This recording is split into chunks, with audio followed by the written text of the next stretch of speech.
Bapa Surgawi, kami menyadari bahwa setiap kesempatan bukanlah kebetulan, tapi merupakan panggilan. Engkau ingin bertemu dengan kami, sesungguhnya Engkau selalu bertemu dengan kami. Hanya terkadang kami tidak menyadari bahwa pertemuan itu penting. Di dalam pertemuan itu yang akan mengubah seluruh eksistensi kehidupan kami untuk menyatakan hadirat-Mu bagi dunia. Mempertemukan Tuhan yang tidak kelihatan, membawa kepada setiap subjek-subjek kepunyaan Tuhan. Dari penampakan hadirat-Mu melalui kami, ada transformasi di mana kami berada. Terima kasih Tuhan untuk ibadah ini yang Engkau izinkan kami mempersiapkannya. Itulah sebabnya hamba berdoa buat seluruh kelengkapan ibadah. Pemusik, pemuji, dancer, usher, counselor, operator sound system, multimedia, lighting, computerized, dan sekolah minggu, para pengajar, maupun juga keamanan dan perparkiran ke dalam tangan Tuhan. Hamba serahkan, kuasai hati dan pikiran kami, teduhkan jiwa untuk mengalami Tuhan, sehingga kami menerima berkat jadi berkat. Demikian buat seluruh jemaat yang hadir di tempat ini Tuhan, juga bukan kebetulan, merupakan panggilan Tuhan. Itulah sebabnya setiap pribadi kami hanya satu yang kami butuhkan, kebenaran-Mu. Berbicaralah kepada kami melalui hamba-Mu yang Kau urapi. Setiap jemaat boleh mengerti apa yang menjadi kehendak-Mu dan diurapi melakukannya, jadikan dunia berubah. Dengan demikian, lepas dari tempat ini yang membawa pikiran baru, jalan yang baru, harapan menjadi kepastian. Tentu bagi setiap mereka yang tidak sempat hadir bersama kami, terutama mereka yang mengambil keputusan untuk live streaming di rumah oleh karena satu dan lain hal, atau mereka yang sedang beristirahat oleh karena fisik, atau mereka yang sedang dirawat di rumah sakit. Bapa, penghiburan dan kesembuhan, kelepasan, kelegaan itu pun terjadi manakala mereka sadar akan kebutuhan Tuhan, sadar akan kehadiran Tuhan karena firman-Mu. Bagi mereka yang saat ini sedang perjalanan karena tugas pekerjaan, tugas pemerintah atau pelayanan, Tuhan sertai mereka dalam setiap perjalanan mereka. Apa yang sudah menjadi rancangan, Tuhan juga wujudkannya. Kuasa Allah menyertai sehingga apapun yang dikerjakan berhasil dan jadi berkat. Dan bagi mereka yang sedang perjalanan berlibur oleh karena liburan, kemanapun mereka berada, hamba merengkuh, membawa mereka ke hadapan Tuhan. Perjalanan mereka diluluskan, dimuluskan, sehingga mereka boleh tiba dimanapun mereka tujuannya. Saat berlibur mengalami persekutuan indah bersama dengan keluarga, dan di sana ada kabar baik dari sorga, akan terjadi manifestasi kemuliaan Tuhan dan ada penjangkauan jiwa. Berkati mereka setiap apa yang mereka alami, lindungi mereka di dalam segala keadaan. Terima kasih Bapa. Demikian juga hamba berdoa buat setiap saudara-saudara kami yang kali pertama hadir di tempat ini, dan mereka di sini bukanlah kebetulan. Seturut apa yang menjadi pergumulan mereka, Tuhan Engkau yang menjawabnya. Lepas dari tempat ini, mereka sudah membawa sesuatu yang baru datang dari Tuhan. Demikian kami berdoa bahwa mereka ada live streaming yang kali pertama, atau satu saat mereka sempat membuka channel kami. Tuhan selalu memberkati. Atau saudara-saudara kami sebagai teman, sebagai sahabat, sebagai keluarga yang baru saja dari luar kota ada di tengah-tengah kami karena saat liburan. Hamba juga berdoa biarlah dalam persekutuan ini mereka mendapat pencerahan baru datang dari Tuhan sendiri melalui pemberitaan kebenaran-Mu. Terima kasih Bapa, di dalam nama Tuhan Yesus yang percaya katakan amin. Haleluya. Bapak Ibu sebelum duduk kembali, bilang sama sampingnya, senang loh hari ini saya masih bisa duduk berdampingan dengan Anda, orang-orang yang diberkati. Luar biasa, silakan duduk kembali. Nah, selamat datang buat Bapak Ibu yang kali pertama hadir, belum pernah di gereja ini. Jadi pastikan Bapak Ibu tidak langsung balik lepas ibadah ini bisa berjumpa dengan staf saya. Akan membagikan visi misi gereja di mana kita bersekutu. Tentu kami rindu juga ambil bagian jikalau Bapak Ibu punya pergumulan. Kami akan berdoa syafaat untuk Bapak Ibu. Jangan lupa isi formulirnya.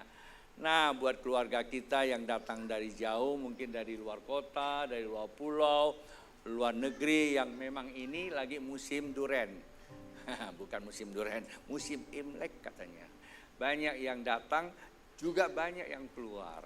Yang keluar saya sudah doakan, nikmati perjalanan, liburan bersama keluarga, momentum untuk kita memberitakan kebenaran. Kemarin udah 50 tahun alma mater saya, tahun 80-an kami pisah, jumpa. Saya bilang hebat kamu cari nama saya pas diet majalah, dia bilang 100 paling buntut dia bilang. Bener kan nama Tony? Dia telepon, betul. Kami ngobrol-ngobrol.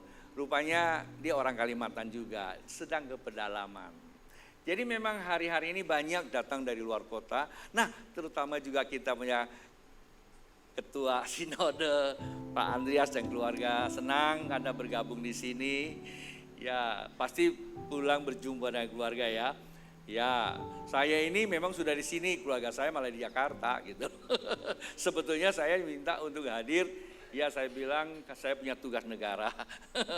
Negara yang di atas negara ya. Jadi lebih penting hari-hari ini, ayo persiapkan diri kita untuk itu. Dengan demikian saya memohon ya saya minta ini memohon, ayo seluruh kekuatan jemaat yang ada di sini pada tanggal 26, momentum 26 kita mau menggenapi momentum 22 di mana ini dekade yang keempat, dekade yang benar-benar menjadi terobosan. Bapak Ibu suka tidak suka dunia sedang berteriak, kalau kita tidak menyadarinya kita masuk ke dalam dan terkontaminasi dan akan terjadi banyak masalah. Saya tidak mau lagi sampaikan, sudah dinubuatkan, sudah dibukakan, dunia sedang memberitakan, sejarah juga sedang menggenapinya. Indonesia ada di tangan Tuhan. Dunia ada di tangan Tuhan. Dan bila mana itu terjadi, saya hanya mau berkata satu, karena Tuhan punya kehendak, sedang pembersihan. Siap-siaplah jadi orang yang ada di tengah itu dan mari kita berdoa. Bergabung di momentum 26 malam pujian. Sebetulnya saya sedang mempersiapkan kelanjutan dari jam selesai itu. Ya saya lagi minta konfirmasi, belum ada konfirmasi dari Tuhan. Ya jemaat Tuhan kita ada batasan waktu. Setelah itu kita ada kelanjutan. Kalau Tuhan minta. Kalau Tuhan minta. Baik Bapak Ibu, dan selanjutnya ada yang mau menyerahkan anak kepada Tuhan. Bapak Ibu, ya penyerahan anak kepada Tuhan saya mesti doakan dulu. Yang pertama, saudara anak yang diserahkan Vira Violenta, lahir Pontianak 26 Juli tahun 2025, nama ayah Arianto, ibu namanya Yurianti, boleh naik ke atas. Dan yang kedua, Felicia Gideon ada lapor sama saya, katanya Felicia mau datang. Ada?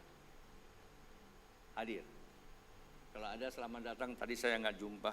Felicia adalah keluarga kita yang ada di Kaltim. Ini namanya Felicia, ingatin saya. Felicia Mary Kristiani, anak dari Roma. Sebelah mana ada Vatikan? Jauh banget kamu. Kenapa tidak bawa ke Vatikan saja? Guyonan ya, guyonan. Namanya mantap sih Roma. Novi. Anak yang keberapa ini? Keempat. Lancar sekali produksinya Doma. Ini tahun penuaian besar. Bakal keluar lagi satu.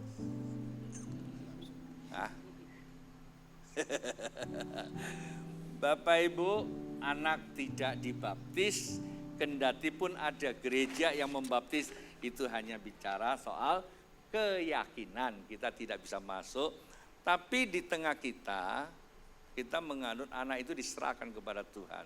Sebagaimana firman Tuhan berkata, jangan melarang anak itu datang kepada Bapa melalui rengkuan ilahi Tuhan Yesus.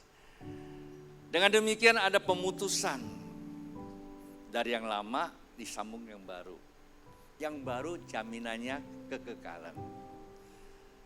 Orang tua diberikan hikmat untuk membesarkan anak. Yang pertama, takut akan Tuhan. Karena takut akan Tuhan itu adalah sumber kekayaan, kelimpahan, dan kesehatan. Yang benarlah Pak Pendeta. Ada yang alumni Immanuel enggak? Enggak ada ya? Kamu? Begitu masuk ke gedung Immanuel, apa yang kamu baca? Lupa. Padahal sampai SMA ya? Dari SD ya? Enggak. SMA saja sudah 3 tahun itu. Tiap hari ngelihat baca itu. Takut akan Tuhan, permulaan hikmat. Jadi kalau anak itu dididik takut akan Tuhan, dan dia berhikmat. Hikmat di atas segalanya. Orang yang berhikmat ketemu cacing bisa jadi dolar loh. Benar, ketemu cacing bisa jadi dolar. Tapi kalau orang yang tidak berhikmat, bukan takut Tuhan, takut hantu, ketemu cacing lari dia. Ada yang takut cacing kan sini? Saya pas ada bawa cacing tuh. Biasanya saya akan ngumpulin, ya saya mau tes gitu. Baik Bapak Ibu, arahkan tangan, kita akan berkati kedua pasangan yang menyerahkan anaknya kepada Tuhan. Bapak Surgawi, di hadapan-Mu hamba datang, menyerahkan kedua orang tua, membawa anaknya ke hadapan-Mu. Sebagaimana firman Tuhan berkata, apa yang diserahkan kepada Tuhan, itu terikat di sorga. Dan apa yang dilepaskan di bumi, maka itu pun terlepas di sorga. Kami menyerahkan roh, jiwa, tubuhnya ke dalam tangan Tuhan, sehingga mereka memperoleh hidup yang baru, hidup kesempurnaan dan kekekalan. Melepaskan dia dari semua kontaminasi dan ikatan-ikatan masa lalu, warisan-warisan, kegelapan, segala penyembahan dan keyakinan, semua telah dibebaskan dan meteraikan dengan darah-Mu. Penuhilah dengan roh suci-Mu, pimpinlah mereka tumbuh di dalam kebenaran-Mu. Di dalam nama Bapa, Anak dan Roh Kudus, diberkatilah anak-anak ini di dalam nama Tuhan Yesus. Berikan hikmat dan bijakan untuk orang tuanya untuk membesarkannya. Amin. Selamat ya. Selamat. Bikin lagi, Rom. Kayaknya tiap tahun aku nyerahin anak deh. Si Rom. Oke, terima kasih Bapak Ibu, kita akan masuk ke wilayah firman Tuhan. Saya kalau berkhotbah, kita ini punya tema tahunan, masih ingat tahun ini jendela Tuhan terbuka buat kita. Tahun lalu kita adalah umat pemenang, kemenangan untuk menyatakan kerajaan Allah. Lalu apa pertanyaan yang paling sederhana, apa yang mau dinyatakan? Ya, kita sudah mulai menyusun setiap bulan dan ada caul 1 dan caul kedua. Kenapa kalau Pastor Tony kalau khotbah selalu ingatkan, ya firman Tuhan ada kitab ulangan, artinya perlu diulang-ulang. Diulang-ulangnya kalau ditanya aja kadang-kadang gitu. Bapak Ibu, kunci daripada hidup kekristenan cuma satu sebetulnya. Mengerti. Kalau mengerti artinya mengenal. Kalau mengenal dalam bahasa kekinian itu namanya algoritma. Bayangin itu ya. Kalau kita masuk wilayah neuroscience itu disebut fenomena Banner atau Banner fenomena.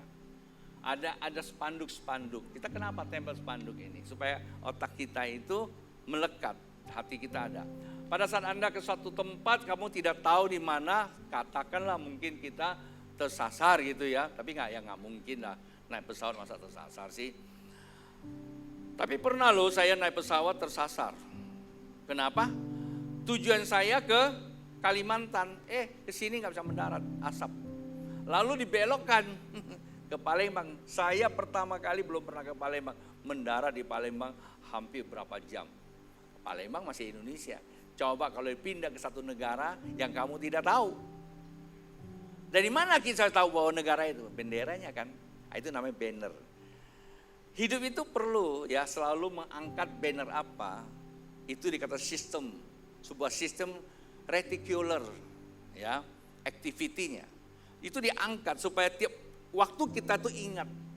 Kalau kita tidak ingat yang baik, maka yang buruk datang. Kalau saya boleh jujur berkata, satu hari 24 jam Bapak Ibu, berapa jam aktivitas yang benar menguasai gambar hidup kita. Kalau yang jahat lebih banyak, tidak usah kita banyak cerita. Itu yang menuntun hidup kita. Itu yang mencetak hidup kita. Itu yang menggambarkan hidup kita. Kalau itu yang menjadi gambaran hidup kita, maka kehidupan itulah seperti apa yang telah digambarkan. Nah itu kan, kalau kita nggak ngerti, yang kita ngerti cuma hanya dolar naik, emas naik. Lalu coba-coba main emas. Maaf ya kalau yang lagi main emas, saya tidak larang sebetulnya. Berapa tahun lalu juga Tuhan kasih saya lihat suruh beli, tapi sekarang saya nggak berani suruh lagi karena begini terus. Waktu masih 1000-an kalau tidak salah, ayo loh kalau punya duit beli. Tapi heran loh ya, saya bisa suruh orang beli, saya nggak beli loh. Ada yang nanya kenapa Babe nggak beli? Nggak usah tanya sama pendeta. Kalau pendeta bisa simpan emas, berarti pendeta ini ada masalah. Oh iya, karena dia mementingkan diri kan. Ini pengertian saya, menurut keyakinan saya. Yang lain saya nggak tahu. Saya nggak pernah simpan emas, kalau ada pun yang dikasih. Tapi ya nggak boleh bohong juga. Ada, saya punya emas. Ada Mas Gideon, Mas Roma tadi, Mas Troy di Jakarta bersama Pastor Andreas ya. Macam-macam mas orang Jawa. Baik, saya tidak lama-lama. Lalu kita buatlah peta. Ya, ada tingkat, ada tahapan. Tahap pertama kita mesti nyatakan apa? Kerajaan Allah itu identitasnya Bapak Ibu. Yaitu banner lah katanya. Identitas kita sebagai anak kerajaan itu apa? Bapak Ibu, saya yakin dan percaya sudah sekian tahun kita menjadi orang Kristen. Kita belajar, kita dengar khotbah. Sekarang ini kalau orang bilang dia nggak kenal, tidak dengar suara Tuhan itu salah. Tuhan selalu berbicara melalui apa saja. Tapi terkadang kita mempunyai pengertian kalau dengar suara Tuhan tuh lagi duduk diam tiba-tiba Tuhan berdiri depan dia bilang, "Hai anakku yang kukasih." Pak, Bu, saya yakin kalau begitu ada larilah Anda. Kenapa? Karena terlalu banyak nonton film pocong. Ya kan? Apalagi suster ngesot. Ya setannya sih nggak ngeri-ngeri ya. Cuma musiknya yang bikin ngeri ya kan. Beda sama luar negeri punya setannya. Musiknya nggak serem. Tapi setannya serem banget. Tapi itu yang membawa kita punya mindset. Kita panggil Tuhan, Tuhan. Yang datang memang Tuhan. Tapi yang kita kenal apa? Yang kita tangkap hantu, dua anak apa muridnya aja bisa gitu, gimana Anda? Betul nggak? Muridnya aja melihat Tuhan Yesus berjalan di atas air, mereka nangkapnya apa? Hantu. Lah, murid yang tiap hari berjalan sama Tuhan saja bisa salah lihat. Coba lihat kiri kanan tanya, bagaimana dengan kamu? Itulah sebabnya pengenalan itu sangat amat penting.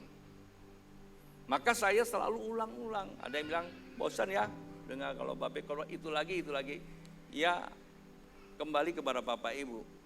Saya menyampaikan pengalaman saya mempunyai peta atau agenda pertumbuhan rohani yang saya bikin jadi buku. Di gereja ini kita pakai. Dari anak sampai ke hamba. Dan itu menjadi kepastian dan keharusan. Dan setiap wilayah ada hukum keniscayaan. Anda tahu, Anda pernah dengar, kita cuekkan, kita abaikan, jangan main-main. Kita boleh lupa, tapi hukum tetap akan menuntut. Dan itulah sebabnya kekristenan tidak kita lihat sesuai dengan apa yang Tuhan kehendaki. Seandainya kekristenan kita jalankan sesuai dengan kehendak Tuhan, rasa-rasanya Yesus sudah datang itu. Pertanyaannya mengapa Yesus itu belum datang? Hanya dikasih tanda-tanda. Lalu dikhotbahin, lalu diceritain sama para pendeta. Yang suka cerita tentang akhir zaman, kedatangan Yesus. Rame kita dengarin. Tanya ngerti nggak? Nggak ngerti, tapi seru loh. Saya juga pernah khotbah gitu, tapi dalam waktu yang betul-betul Tuhan izinkan. Tapi saya lebih baik menyampaikan supaya kita. Semua kita belajar, tapi pertanyaannya kekristenan kok seperti itu. Tahun 2002 pada momentum 22 Tuhan mulai membangkitkan gereja di tempat ini. Apa yang dibilang? Kekristenan yang ada di bumi ini bagaikan ikan yang mabok dan mati. Akibat daripada itu, dunia kehidupan kita kering lontang. Saya tanya Tuhan mau diapain begitu? Bangkitkan. Pada saat itu tema kita adalah kemuliaan Tuhan membangkitkan. Waktu saya ucapkan bangkitlah, dan saya lihat ikan itu hidup kembali. Kemudian lahan kehidupan mulai hijau, tumbuhlah pohon. Saya tanya apa itu Tuhan? Itulah pohon kehidupan. Wow, kalau saya mau cerita ini, tahu saya cerita di tempat lain seminar gitu ya. Saya ke gereja Bethel, ke mana saya seminar tentang ini, saya ceritakan ini. Oh, mereka dengar ini, mereka doa dan itu betul sedang terjadi untuk Indonesia. Jadi maaf Pak Ketua Sinode, saya sama-sama sama Ketua Sinode datang ke Ketua Sinode GBI, ke IKN. Saya bilang Pak, coba Bapak baca tagline-nya dan simbolnya. Itu pohon kehidupan, namanya pohon hayat. Di bawahnya ada simbol apa namanya itu, kaki dia namanya apa? Menona apa itu? Saya lupa tuh. Kaki dia Menona itu. Kaget dia. Setelah dipotret, di shoot, betul ada 7 pelita. Apakah itu kebetulan? Tidak. Kalau saya cerita begini, kadang-kadang Bapak Ibu sering dengar cerita, ada yang tegur saya, Pastor jangan ngomong itu teruslah, bosan. Perlu saya sisakan. Setiap orang hidupnya kan gak tahu kapan kan. Saya sisakan buat Anda. Apa yang Anda nanti kebaca atau tahu, berarti Anda sudah pernah diberitakan. Pada saat Pak Jokowi mengumumkan ibu kota itu pindah, saya nggak tahu kenapa di sini keras benar. Pergi cari tempatnya, saya nggak tahu tempatnya. Saya ajak saudara saya Ayub, kami berdua ya pergi ya, masih 2 pasang. Dia dengan istri, kami cari di hutan, sewa apa itu pakai speed, naik mobil ke hutan. Pada masa itu sedang ada gejolak, saya tidak usah sebut gejolak apa. Itu kami lihat pasar itu habis kebakar. Nah, dibawa kami ke hutan itu, ditunjuk, itu loh katanya, kami doakan Tuhan kehendakmu jadi. Habis itu datang COVID toh. Tahun 2022 tanpa, bukan sengaja, dan tiba-tiba saya lihat titik nol itu sudah ada. Saat waktu Tuhan membuka jendela buat kita tahun 2022. Dan kita jalankan semua panggilan Tuhan. Dan beberapa waktu ini, tahun 2023, ada satu momentum kita dipulihkan. Dan itu menjadi sebuah loncatan sebetulnya. Tuhan bilang sama saya, pas waktu itu Pak Yonas Wisa datang. Karena dia juga yang dulunya tahun 93, kita membuat sebuah konser pertama di Indonesia. Kita dipulihkan, bangkitlah seorang presiden wanita, nggak usah sebut nama Daina. Anda cek sejarahnya. Apakah kebetulan? Hanya orang yang hatinya gelap katakan kebetulan. Buat saya bukan kebetulan. Ada peran anak Tuhan di situ. Sekecil apapun kalau kita lakukan, Tuhan berperkara. Hanya satu orang yang cuma ditanya sama Tuhan. Abraham, nanti keturunanmu bagai apa? Bintang di langit. Pada saat waktu dia ucapkan begitu, langsung Abraham percaya. Kepercayaan itu dimeteraikan oleh Tuhan. Dalam bahasa aslinya sadakah. Kalau salah ampuni saya, karena ketua sinode ini hafal semua bahasa. Dalam bahasa Yunaninya, dikaiosone, dibenarkan. Hanya satu orang Bapak Ibu. Kenapa? Karena dia mengerti apa yang Tuhan ngomong. Tanpa tiling-aling dia terima. Dibenarkan oleh Tuhan. Maka hidupnya kasih dan keadilan. Sampai hari ini Anda dan saya mewarisi perjanjian Tuhan. Kalau kita mengerti satu hal ini, jadi orang Kristen jangan lagi temeng-temeng lah. Saya kalau khotbah, karena kemarin ada teman saya satu alma mater, dia tahu siapa saya. Dia bilang, kenapa kamu tahun bisa jadi pendeta? Oh, ceritanya panjang. Ceritanya panjang. Saya bilang kalau kamu ada waktu, ayo kita cerita lagi supaya kamu dibaptis. Rupanya dia di Jakarta di gereja Gilgal pula. Ya puji Tuhan lah ya, tapi belum dibaptis masalahnya. ya saya kasih link telepon di pedalaman, nggak tahu dia ikut nggak. Ya saya berharap saudara saya ini bisa ikut. Teman-teman dari dia saya dapat banyak teman-teman satu alumni juga ya. Kalau 50 tahunan Anda masih ingat nggak teman-teman? Saya hampir, hanya umur berapa kamu? 80, yang benar loh. Masa dulu sama-sama saya satu bangku, beda jauh sama saya bilang, ya bohong kali itu. Ya bercanda aja sih. Dari dia banyak teman-teman tuh, saya teleponin satu persatu, wah semua sudah senior-senior. Tapi heran loh diantaranya jadi pendeta loh. Pak Handoyo terutama kan ya, jadi pendeta juga tuh. Ya, jadi kita dididik dari awal itu takut akan Tuhan walaupun belum kenal Tuhan. Ya, nah Bapak Ibu kita punya 3 pentahapan. Identitas itu 4 bulan kita belajar.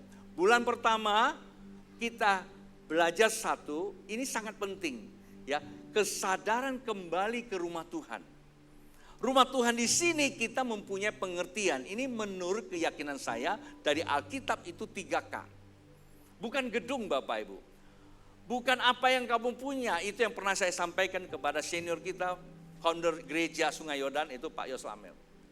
Tuhan tidak tanya kamu berapa besar gereja, berapa banyak jumlah jemaat. Tuhan tidak menanya berapa banyak uang kamu. Tuhan cuma tanya satu, berapa yang kau muridkan untuk jadi muridku. Wah itu dia, buat beliau nangis. Dan urapan Allah turun. Dari situ terjadi kebangkitan. Tahun itulah namanya tahun kebangkitan buat dia. Bapak Ibu, 3K itu penting. Rumah Tuhan itu bicara tentang komitmen, kesehatian. Gereja sekarang mungkin komitmen dengan Tuhan iyalah, masih Kristen sih. Tapi kesehatian di dalam membangun rumah Tuhan belum tentu. Contohnya di COVID. Kalau kita kota besar, wah penuh masalah. Kalau di kampung-kampung enggak. Kami ke kampung-kampung enggak ada masalah buat mereka. Tapi kota besar bermasalah. Bayangkan Bapak Ibu, kita ibadah, gedung sebegitu besar, hanya kira-kira cuma 2-3 orang. Saya tetap masih khotbah karena pakai Zoom kan.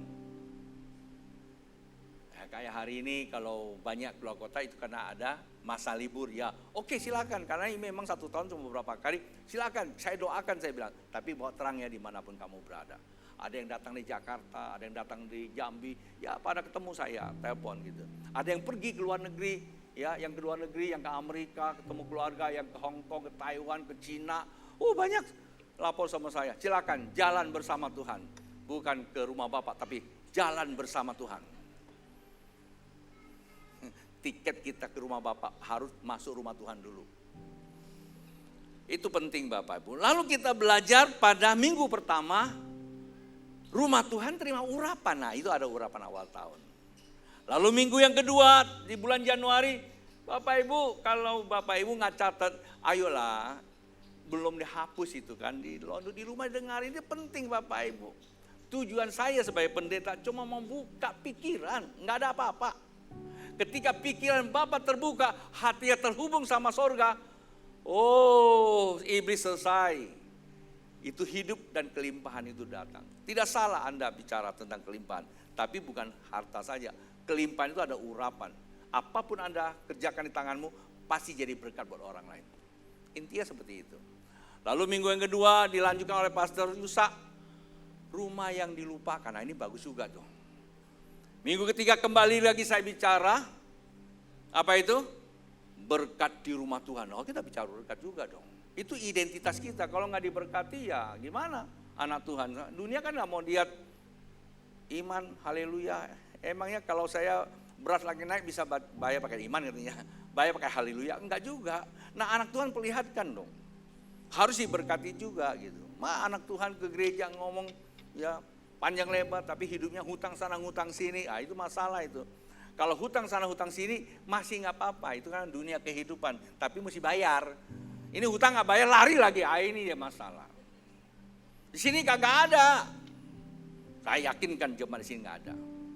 Tapi kalau ada diam-diam saya nggak tahu. Yang saya tahu kagak ada gitu. Lalu yang ketiga, yang terakhir itu akhir bulan, wah itu brother Johan jawab, cinta rumah Tuhan. Weh itu buat saya gemetar. Itu. Kalau kita nggak jatuh cinta sama rumah Tuhan, bukan gedung loh ya, cinta kepada komitmen kita, ya orang ada satu apa namanya asmaralogi ya, ini istilah saya asmaralogi ya. Kalau udah kena asmaralogi, dia bilang apa? Tai kambing jadi rasa apa? Nah Anda yang ngomong bukan saya. Tetap tai kambing mana biar jadi coklat. Kalau babe khotbah jangan dijawab, dia bilang masalah buat kita. Tapi memang begitu, kalau udah jatuh cinta, gelap mata, gelap hati, gelap semua itu. Ya seperti siapa? Seperti Yakub. Ya ini hanya sedikit aja, bukan ini nggak ada hubungan ya. Yakub jatuh cinta, gelap mata, ya mau pengen Rahel dapat Lia, nggak apa-apa, kerja keras. Ya ini tambahan saja. Nah masuk ke bulan 2 kita mulai dengan apa? Masih ingat nggak sih? Saya mau ingetin aja. Agak lama di sini sedikit nggak apa-apa. Namanya ngulangan kok.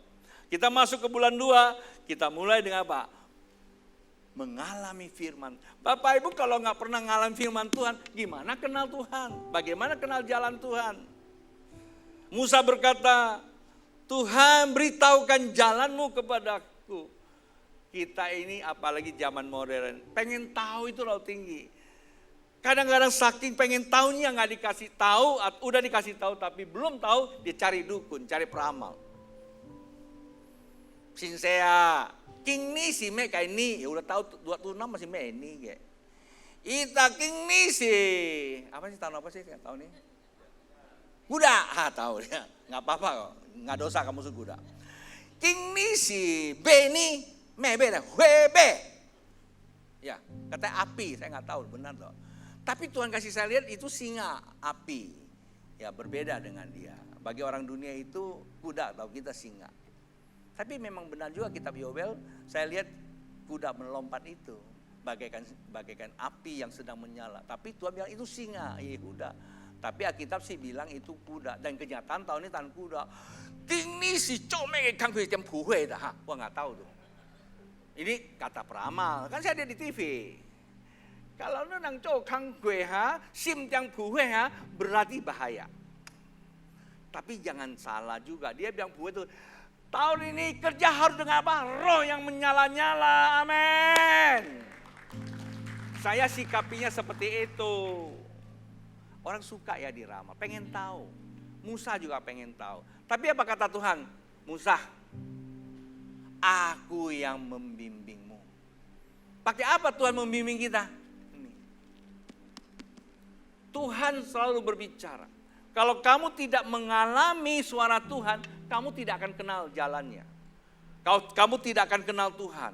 Kalau kamu tidak kenal Tuhan, bagaimana kita tinggal dalam kasih karunia? Kasih karunia itu merupakan jalan kita lihat kemuliaan Tuhan. Saya ada hari ini, saya mengalami kemuliaan Tuhan karena kasih karunia.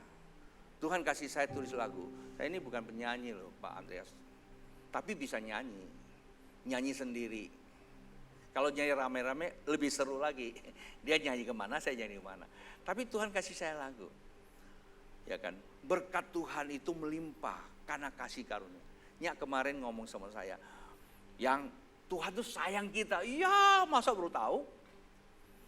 tanda Tuhan sayang kita, kamu tiap hari dipanggil yang itu Tuhan sayang kamu. Tuhan pakai saya sayang kamu, itu udah Tuhan sayang kamu. Kalau saya bisa sayang kamu sampai hari ini nenek-nenek, itu karena Tuhan.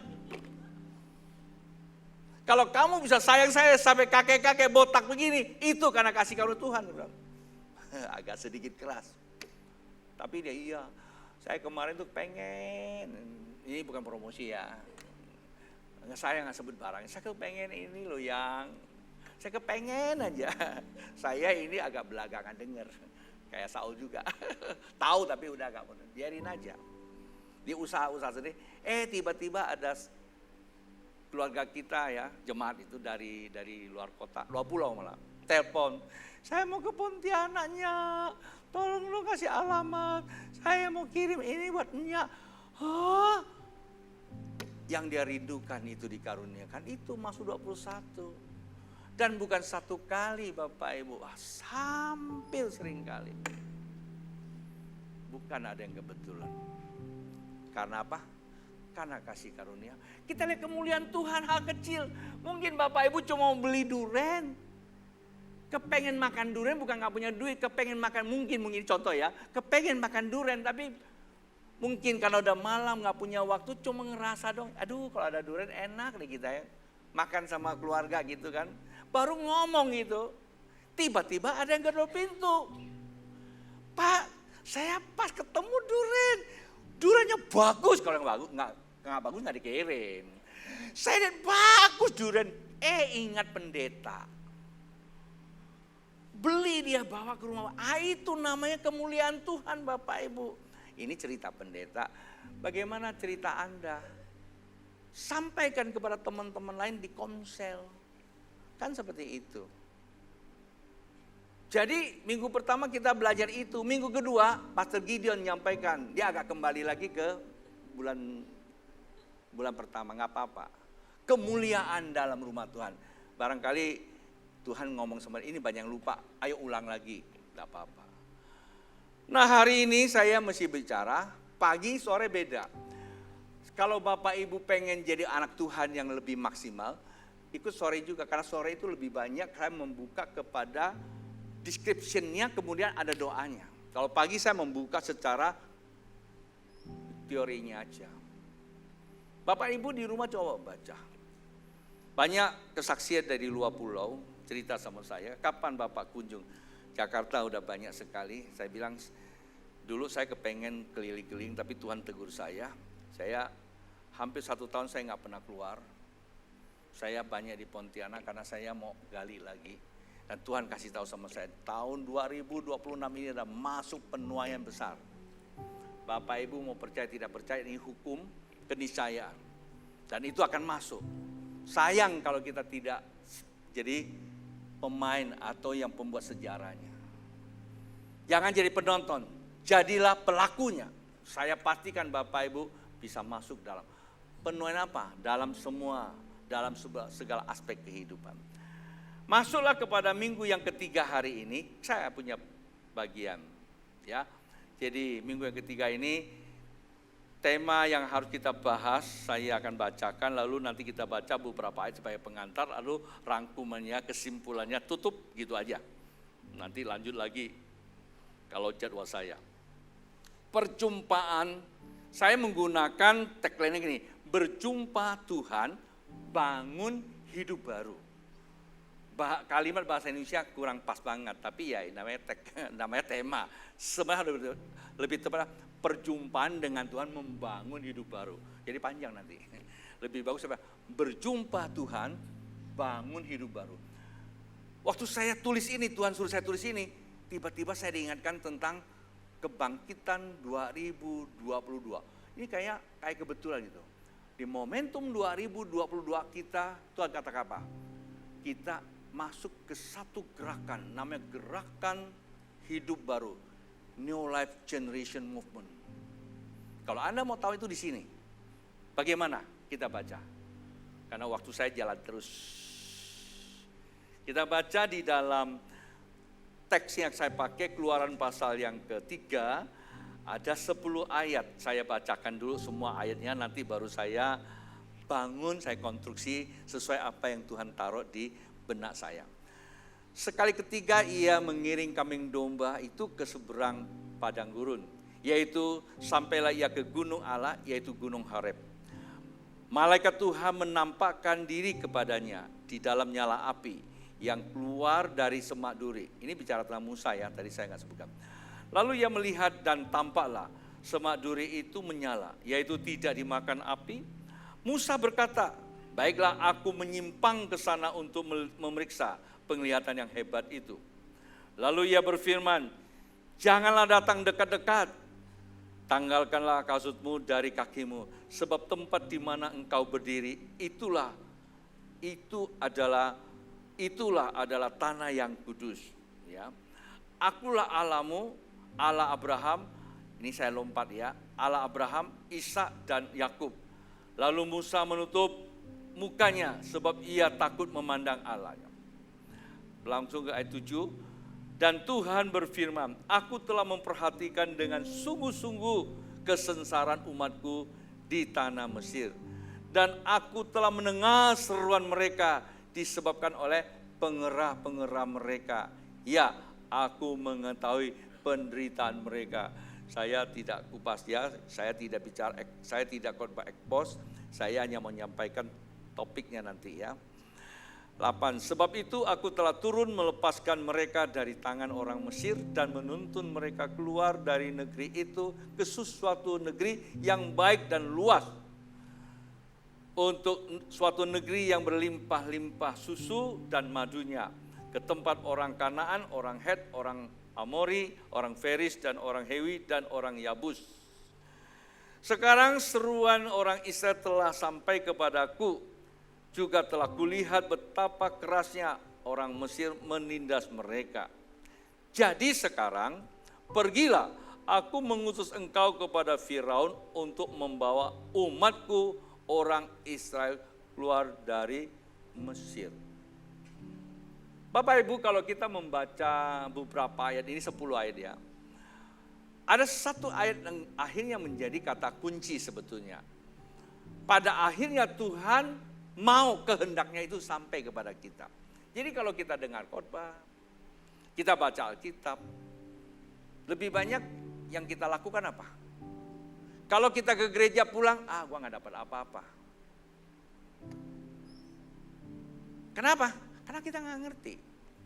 Tapi kalau kita mengerti setiap kali kita baca Alkitab, dengar khotbah, apa saja, kita membuka mindset kita, Tuhan mau apa kau dari aku?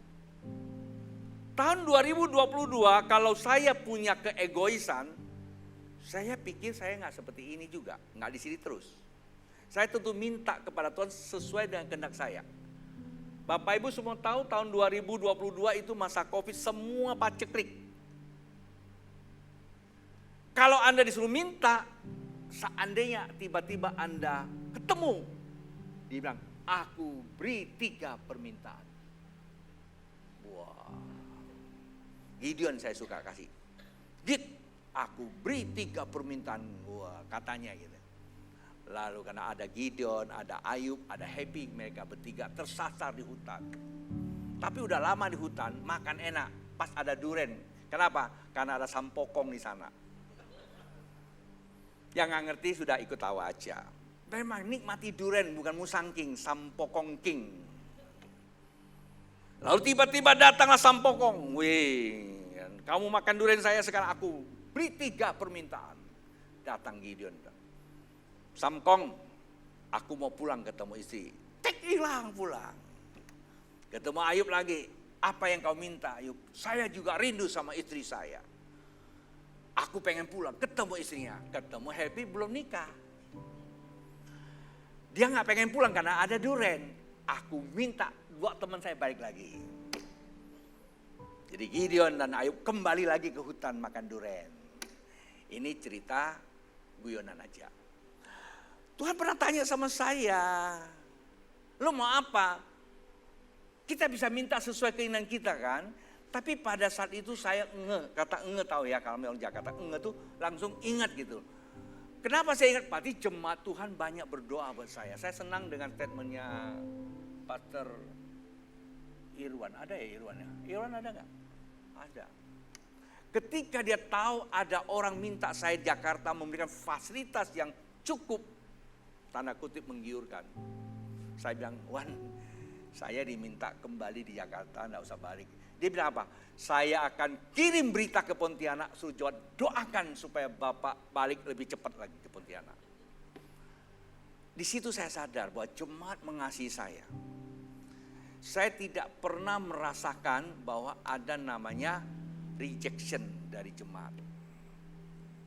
Saya pernah merasakan, kok sepertinya saya ini no exception, gak diterima. Ya pendeta bisa gitu juga. Kalau khotbah gak ngerti, jangan-jangan gue udah gak cocok. Karena prinsip kami dididik pelayanan bukan cari duit, mengamal, melayani. Tapi kalau khotbah-khotbah tidak bisa membawa perubahan, kadang-kadang jangan-jangan saya bukan di situ. Tapi Tuhan kata tidak. Jemaat berdoa buat saya. Cuma sayang kalau jemaat berdoa, jemaat tidak mengalami apa yang didoakan. Bisa begitu? Oh bisa. Ini juga cerita ya. Kebenarannya saya nggak tahu karena saya pinjam orang punya.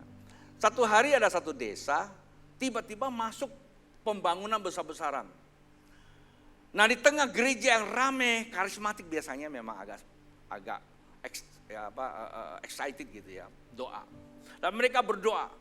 Dan begitu doa pembangunan, terjadi pembangunan. Nah jauh dari sana ada pabrik minuman keras. Gede sekali. Dengan hadirnya kota itu berubah. Tapi karena minuman keras kan. Orang karismatik itu kalau minuman keras di gereja gak boleh. Di luar saya gak tahu. Ya kan? Dan mereka karena gereja rombongan berdoa. Tuhan kami menolak pembangunan pabrik ini. Dan benar loh, doanya mereka tiba-tiba datang petir kebakar. Pabrik minuman keras kebakar. Senang gak mereka yang doa? Oh bersaksi. Aku ingat Irwan lagi ini. Dia memimpin satu wilayah doa di bagian kafe-kafe yang tanda kutip. Ini tahun berapa kita ada Mark for Jesus. Ada yang ke daerah-daerah penyembahan, kita doa. Lalu 1 minggu kemudian laporan, wih kafe itu kebakar. Untung gak dikomplain loh. Ya kesaksian kan. Nah ini mereka bersaksi haleluya. Dan tiba-tiba pemilik pabriknya tahu nih orang Kristen berdoa. Dia lapor ke polisi. Datang polisi, orang Kristen mau ditangkap. Karena berdoa pabrik kebakaran. Pembelanya apa? Masa sih doanya bisa kebakar? Enggak, itu bohong. Gak berani mengakui doanya berkuasa. Ngerti gak Bapak Ibu? Nah, sekali waktu saya ada di Pontianak, saya diundang untuk khotbah di tengah reuni, bukan reuni ya namanya, bukan apa tuh, pelepasan mahasiswa namanya apa, saya ini nggak gitu apa. Pelepasan mahasiswa di satu gereja besar, dia hari itu mau pelepasan mahasiswa, semua ketua sinode diundang pakai toga semua. Saya ini yang belum lama di Pontianak disuruh khotbah. Itu gemetaran benar-benar. Ngelihat yang begituan, saya pakai jas. Mereka semua pakai toga hitam-hitam begitu. Tuhan saya ngomong apa? Itu ada dokter, ada macam-macam. Saya ini apa gitu. Hanya satu kalimat. Saya bilang kehadiran saya ini itu karena bapak-bapak semua berdoa buat saya. Ayo saya tanya siapa para pendeta sini yang tidak berdoa minta Tuhan kirim penuai. Ada nggak? Nggak ada yang angkat tangan. Berarti semua minta dong. Tuhan kirim pekerja-pekerja ladang Tuhan. Karena ladang sudah kuning kan begitu kan. Biasanya kalau injili kan begitu tuh doanya. Nah saya salah satu yang Anda doakan ada di sini. Saya minta, ayo tanggung jawab kalian ya, doa buat saya. Itu yang pertama. Yang kedua, kalau ada jemaat Bapak pindah ke tempat saya, ini bukan kebetulan, dipinjam Pak buat ngedewasain jemaat saya. Dan mereka ketawa semua. Nah Bapak Ibu, artinya doa itu sangat amat penting. Itulah sebabnya Bapak Ibu saya konklusikan waktu saya sudah selesai supaya saya bisa konklusikan. Bapak Ibu dalam pembacaan ini bahwa setiap daripada kita melakukan kehendak Tuhan itu yang terutama berjumpa dengan Tuhan. Musa itu melakukan aktivitasnya sebagai gembala mertuanya. Kalau kami Jakarta saban hari itu yang menjadi aktivitasnya. Saya tidak usah urut lagi berapa lama dia ada di padang gurun. Tetapi karena itu yang selalu dilakukan itu sudah menjadi kebiasaan. Kebiasaan dunia tidak menutup kebiasaan dia dalam Tuhan. Artinya apa? Kebenarannya luar biasa yang tertanam. Di sela perjalanan tiba-tiba ada api menyala di semak duri itu. Langsung dia mempersepsikan apa? Nyala api itu Bapak Ibu. Yang ada di dalam memorinya, malaikat Tuhan menampakkan diri. Ini namanya pengenalan Tuhan yang baik. Kenapa? Sudah sering ngalami firman Tuhan. Zaman dulu gak dikhotbahkan seperti sekarang. Zaman dulu dituntut kepribadiannya, penyerahannya kepada Tuhan.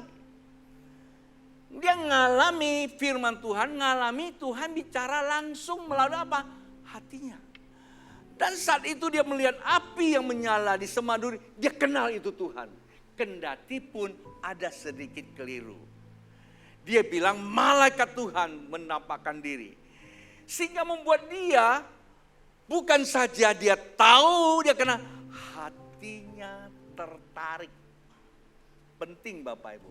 Kita sering dengar, kita sering mendapatkan pengetahuan. Tapi belum terbuka pikiran kita, hati kita tidak akan pernah berpaling sana. Itulah sebabnya surat Musa yang ditulis sulit dimengerti oleh orang Israel. Yang tidak mengerti semua selesai di padang gurun. Hanya ada 2 orang yang ngerti. Kenapa? Ada selubung yang menutupinya. Saya boleh menggunakan satu bahasa, saya pinjam peristiwa itu. Menurut keyakinan kekristen di akhir zaman ini, hampir sama polanya. Tertutup oleh dunia yang gelap itu. Tapi Musa adalah orang yang kendati pun dunia begitu keras menghantam dia. Kalau aku mau jelaskan panjang lebar. Dan itu tidak membatasi dia mengenal itu Tuhan. Maka dia berkata, hatinya tertarik, dia berpaling ke sana. Yang ada dalam benaknya itu malaikat. Tapi waktu dia berpaling, Alkitab bilang apa? Tuhan berbicara. Dia tidak bilang malaikat berbicara. Kadang-kadang kita agak alergi mengatakan, oh saya dengar suara Tuhan. Dari mana kamu dengar? Saat waktu nonton TV, seakan-akan TV itu bicara. Sesat kamu. Dia cuma bilang seakan-akan TV itu bicarakan, bukan. Tapi Tuhan melalui TV, karena kesukaan kamu di layar TV. Tuhan pakai kesukaan kamu. Salahkah? Ketika Tuhan pakai kesukaan, dia langsung ngalami Tuhan. Kan yang penting. Nah Musa begitu dia lihat Tuhan bicara, suara Tuhan masuk ke dalam diri dia apa? Dia berpaling kepada Tuhan. Ini yang terpenting. Dia kenal Tuhan, dia tahu itu suara Tuhan. Waktu dia mau melangkah maju untuk teman. Dan hari itu Tuhan berjumpa dengan Tuhan dalam pengertian Adonai. Tuhan transenden, bisa berjumpa dengan manusia. Artinya dia mengalami perjumpaan. Tetapi waktu Musa berpaling, Tuhan tidak berbicara tentang dirinya Adonai. Aku adalah Allah Abraham, Isa dan Yakub, karena kamu keturunan Abraham. Di sini sebenarnya kata Tritunggal itu dapat loh. Tuhan bicara sama kita, hubungan keintiman itu memang dia maha hadir secara imanen. Kita bisa melihat kemuliaannya, tapi dirinya adalah Allah yang transenden, yang gak bisa diterjemahkan dengan kemampuan kita. Tapi jangan kamu dekat dengan saya. Transendensi saya adalah kudus. Tanggalkanlah kasusmu.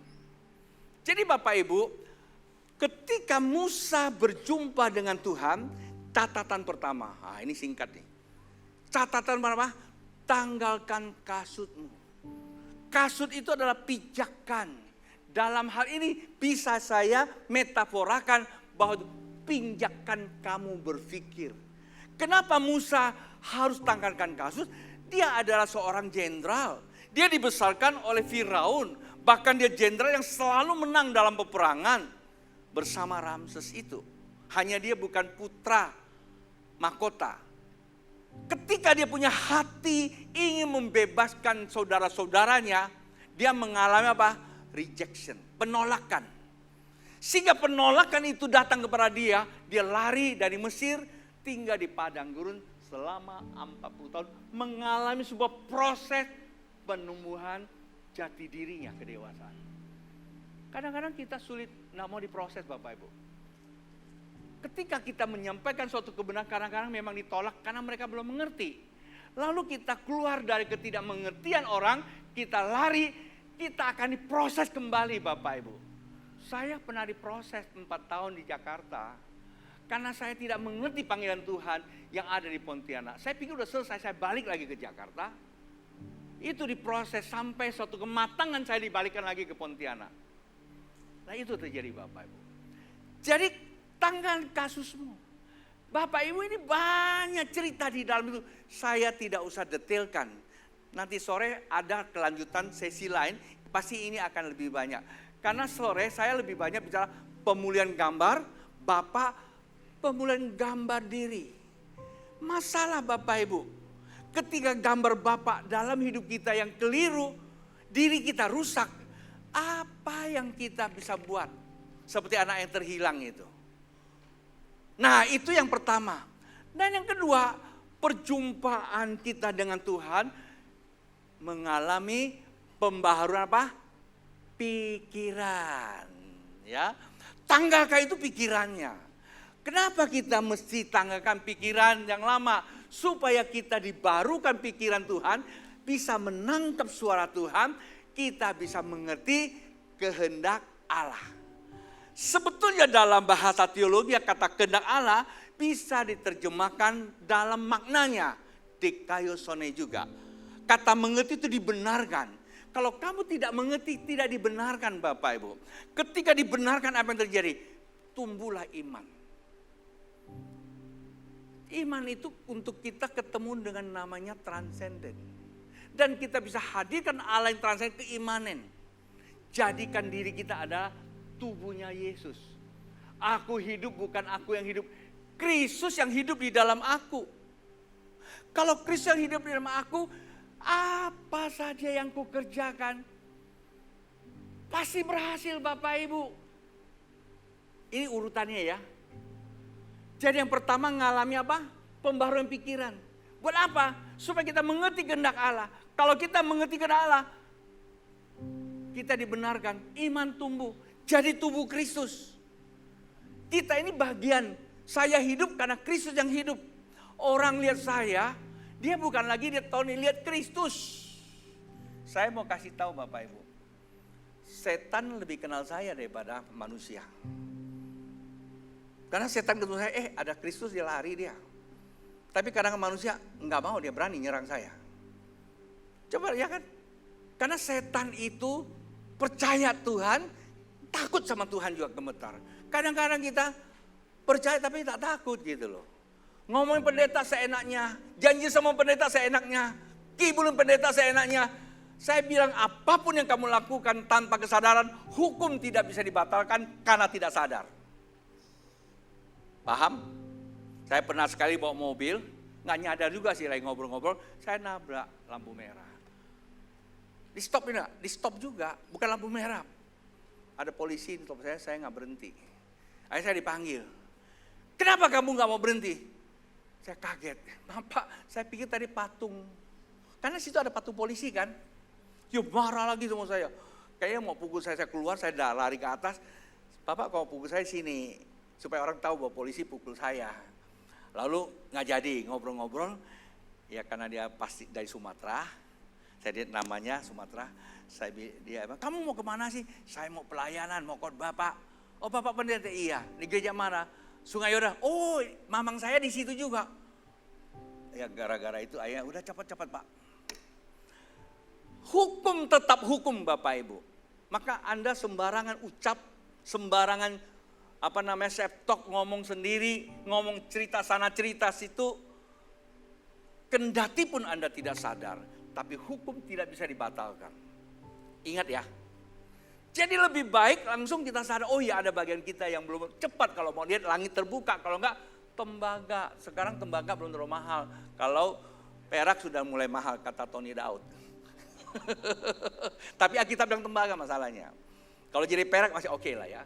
Nah itu Bapak Bu. Dan yang ketiga, yang kedua tadi lah, kenapa ketika kita kenal, ketika iman tumbuh, kita jadi tubuh Kristus, kita bergerak dalam kehidupan ini apa? Bergerak dalam kasih karunia. Bapak Ibu kalau merangkum ini dengan dikenakan dengan Roma pasal 12 ayat 1, 2, 3, 4, 5. Dan itulah ibadah yang sejati. Wih luar biasa. Lompat ke catatan yang kedua tadi, yang pertama adalah ngalami pembaharuan pikiran. Catatan yang kedua, kalau Anda sudah diperbaharui, nggak mungkin Tuhan biarkan kamu berjalan sendiri. Sekali waktu Roy ketemu saya, saya di Pontianak udah punya jabatan begini. Sekarang tiba-tiba saya dipromosikan ke sana ke sini, cerita lah panjang. Terus bagi kamu, saya bingung, ambil keputusan. Saya cuma tanya, kamu percaya nggak Tuhan menuntun kamu? Percaya. Dengar Roy, Tuhan tidak bawa kamu ke jalan simpang tiga. Lalu kamu pilih sendiri ke kiri ke kanan. Enggak. Kalau Tuhan menuntun kamu sampai masuk pintu. Lalu gimana? Kamu percaya nggak apa yang datang kepada kamu bukan kebetulan? Langsung dia tik, ambil tindakan. Itu penting Bapak Ibu. Nah ini yang kedua, Tuhan kalau sudah membersihkan kamu, kalau kamu sudah mengalami pembaharuan, Tuhan akan apa? Memberi kuasa, urapan kepada kamu. Kenapa? Kuasa yang membawa kita kepada setiap pekerjaan yang kita kerjakan itu kasih karunia. Ketika kita masuk di dalam wilayah kasih karunia, kita baru bisa mengakui, Tuhan ini karena Engkau, ini namanya kemuliaan. Orang karismatik itu paling gape kata orang Jakarta. Tuhan kami memuliakan namamu. Mulutnya memuliakan Tuhan, hatinya jauh. Dapat duit, Tuhan ya lupa. Minta duit ke Tuhan. Saya termasuk orang yang tertolak dalam hal ini. Gak berani khotbah tentang duit. Lama. Begitu ke khotbah langsung Facebook semua keluar. Tuhan bilang kalau kamu tidak berani mengajar, saya tarik urapannya. Saya takut pula. Karena setiap wilayah ada urapan. Kalau kamu tidak berani mengajar, kasihan jemaat saya yang saya percayakan. Mereka tidak mendapatkan pencerahan yang benar. Karena dunia sedang merusak mental mereka. Membawa mereka apa? Ke jalan yang keliru. Seperti anak yang terhilang. Yang kedua apa? Intinya Tuhan berikan kuasa kasih karunia. Supaya pada saat waktu kamu lakukan apa sekecil apapun. Ini karena Tuhan. Ngakui karena Tuhan. Kalau kita mengakui Tuhan. Karena kita mengenal Tuhan. Kita mengenal diri kita. Nanti kita akan mengenal tanggung jawab kita sebagai apa di rumah Tuhan. Yang terakhir. Nah biasanya ini agak lega. Ya kan. Yang terakhir itu. Lakukanlah kehendak Allah. Dari pembacaan 10 ayat itu saya buat 3 catatan. Singkatnya di rumah dibaca. Karena saya juga kejar-kejar waktu, bukan seminar nih. Ya. Bayaran saya khotbah, bukan seminar. Kalau seminar agak mahal bayarannya. Enggak kayak guyonan, Bapak. Enggak dibayar. Ya, yang lakukan kehendak Allah. Apapun Bapak boleh buat. Mau dagang, mau layani, semua boleh buat. Tapi catatan, betulkah itu dilakukan sesuai kehendak Allah? Saya tidak enak cerita ini karena saya belum minta izin sama yang bersaksi. Ada seorang pengusaha terbesar di Indonesia, terbesar di dunia. Dia adalah pengusaha energi. Ketika dia bercerita, wow saya diberkati. Orang seusia dia masih muda. Konglomerat yang luar biasa. Rendah hati menceritakannya. nanti sore saya akan pakai sedikit karena dalam pemulihan jati diri. Selama dia tidak mengakui bahwa apa yang dia kerjakan karena kemuliaan, selama itu walaupun uang banyak, dia hidup dalam masalah besar. Kehilangan anak, kehilangan istri, kehilangan macam-macam. Tapi pada waktu dia ketemu temannya, dibawa kemana? Ke komsel. Orang sebesar itu dengan rendah hati dia gabung semua komsel. Dari situlah rumah Tuhan itu komitmen, kesetiaan, kehadiran. Kalau gereja begini besar gimana? Kita tidak terlibat. Jemaat cuma dengar. Kalau khotbahnya waktunya panjang, udah banyak yang lupa itu. Hasilnya apa? Hasilnya cuma ke gereja. Tapi berjumpa Tuhan gimana? Belum. Konklusinya apa? Yang ketiga tadi itu. Lakukan kehendak Allah, maka lengkaplah apa yang saya katakan, saya simpulkan. Ingat bahwa berjumpa dengan Tuhan, yang pertama kamu akan mengalami pembaharuan pikiran. Manusia, cara berbicara, cara kita menghandle. Bayangin Bapak Ibu, kalau saya tidak menggunakan pikiran Tuhan, tahun 2002 siapa yang berani bikin KK di lapangan? Belum pernah lo gereja ini bikin lapangan. Pak Andreas semua perlu tahu juga. Bikin di lapangan, musim hujan, bulan puasa, COVID, semua serba lengkap. Tuhan bilang, buat di lapangan. Panitia semua kaget. Jalan waktu sekian bulan doa, tidak terbuka. Sebagian sudah mulai mau geser di gedung. Saya bilang Tuhan suruh di lapangan kok mesti di gedung. Kalau kalian tidak siap, saya perintahkan nanti bikin dia. Kalau nggak ada yang mau ikut, saya bilang Git kamu aja berdoa kita bikin lapangan. Yang penting kita ikutin Tuhan kayak gitu loh. Tapi memang panitia saya itu luar biasa hati mereka. Dia nurut, tunduk, tak setia. Bikin di lapangan. Sampai pada hari hanya pengen itu hujan terus lagi. Saya ke sana memang basah itu lapangan. Lalu ada yang sarankan, bagaimana B, kita pasang tenda.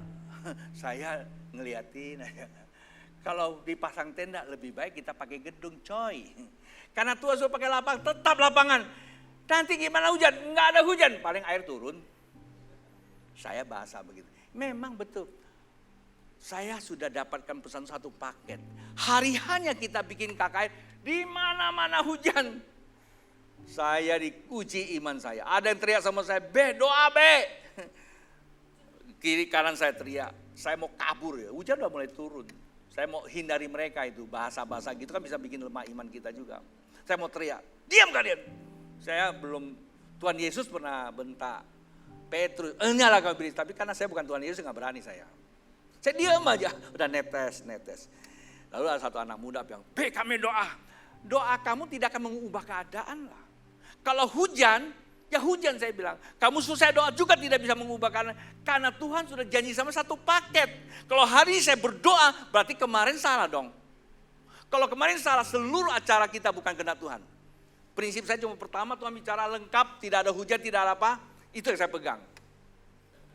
Bapak Ibu mesti tahu, sampai kita selesai, walaupun di kiri, di kanan hujan lebat dan sebagainya, di mana kita selenggarakan KKR, ribuan orang datang, tidak kena satu tetes air pun, kemuliaan terjadi. Pak Yulis Ishak tulis satu catatan, memang pendeta Tony itu pendeta gila. Dari dulu dia bilang saya itu pendeta gila. Tanda kutip gilanya itu apa? Berani lawan arus. Saya bilang, Pak bukan berani, saya belajar taat. Tio bilang tiata ukeka. Ngerti Pak Andreas? Nah, tiata ukeka. Nah, pas ada Pak Andreas, saya pikir dia pasti akan setuju. Karena guru bahasa Ibrani, saya bukan ahli bahasa, saya suka dengar dia kalau rajab. Dia bilang, kalian tahu nggak bahasa Ibrani tidak ada kata taat. Cuma ada apa? Shema Israel. Dengarkan dia bilang. Artinya bahasa Israel cuma apa? Dengar. Karena saya orang Tioju, pantesan bapak saya selalu bilang, tiata lu keka. Oh benar loh. Hari ini saya kagum sama papa saya. Dia bomnya kayak kawan, kayak UKK. Artinya ada pendidikan keluarga lebih dari semuanya. rasa hormat, rasa rendahkan diri di hadapan orang yang punya otoritas. Tidak boleh berbantah-bantah. Lakukan apa yang diminta. Nah, itu yang disaksikan oleh saudara saya Samiton dengan tadi yang ngomong itu. Dia lakukan semua untuk orang tua, untuk anak semuanya. Tetap dia babak belur. Dia lakukan untuk gereja, tetap babak belur dia anak Tuhan. Tapi satu rupanya dia botiata. Yang dia lakukan dari dirinya, ya orang punya duit. Pendeta punya mobil rusak, dia beliin yang baru. Salah nggak? Nggak salah. Tapi pertanyaan, apakah itu kehendak Tuhan? Dia bilang, kamu melakukan banyak pekerjaan cuma mau dia, kamu tuh mampu. Dan itu masalahnya. Lakukan di hadapan Tuhan bukan karena kita mampu, karena kita sadar. Lakukan segala sesuatu bukan karena kita mampu, karena apa? Kita sadar. Kesadaran itulah kita mesti akhiri juga karena waktunya sudah lewat. Mari bangkit berdiri. Rupanya saya sadar juga. Satu lagu kita nyanyikan, Bapak Ibu, nanti saya akan berdoa. Ya Tuhan, ku percaya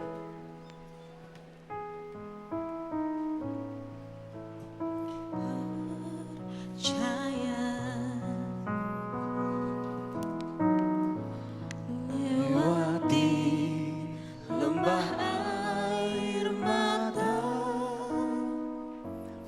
aku percaya firman-Mu ya damai, aku percaya. Haleluya. Kemenangan sudah Kau jamin, aku percaya. Katakan, ya Tuhan. Ya Tuhan, ku percaya, aku percaya. Haleluya. Lewati lembah air mata, aku percaya firman-Mu ya dan amin, aku percaya.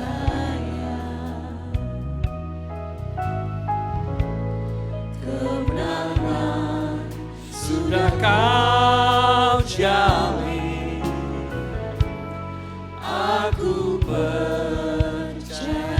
Musik mainkan pujian ini dengan lembut. Bapak Ibu, kita menyadari bahwa terkadang kita berjalan di dalam kehidupan ini.